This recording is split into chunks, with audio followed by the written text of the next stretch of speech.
In today's video, I'm going to teach you how to check your sending settings in Docusign. Whether you're new to Docusign or just need a refresher, mastering this step is crucial for ensuring your documents are sent with the right settings every time. So let's dive into it. First, you'll want to open a web browser of your choice and head over to Docusign's official website. Docusign is the #1 platform for electronic signatures and intelligent agreement management, making it indispensable for handling your documents securely and efficiently. Once you're on the website, the next step is to log into your account. It's a straightforward process. Just click on the login button, which is conveniently located on the top right corner of the home page. Enter your credentials and you're in. Now that you're logged in, you'll find yourself on the Docusign homepage. This is your main dashboard where you can manage various aspects of your Docusign experience.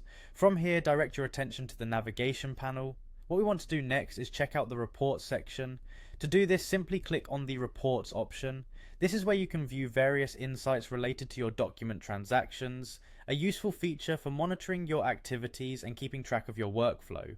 Once you're in the reports section, the next step is to locate the sending settings option. You might be wondering what this is for. Well, the sending settings are crucial as they determine how your documents are dispatched once they're ready to be signed. To make changes or simply view your current settings, you need to click on the sending settings. This can typically be found under the admin settings, especially if you have administrative privileges.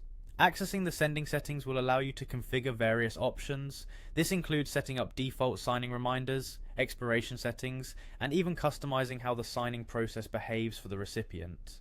Tailoring these settings according to your specific needs will greatly enhance your experience with Docusign, ensuring that the document management process runs smoothly and efficiently. And there you have it, you're now familiar with how to access and review your sending settings in Docusign. These settings can have a big impact on how smoothly your document transactions go, so it's definitely worth taking the time to make sure everything is set up just right for your needs. By following these steps, you'll ensure that you're making the most of Docusign's powerful features. If you found this tutorial helpful, make sure to like the video and subscribe for more insightful tutorials. Thanks for watching and happy signing.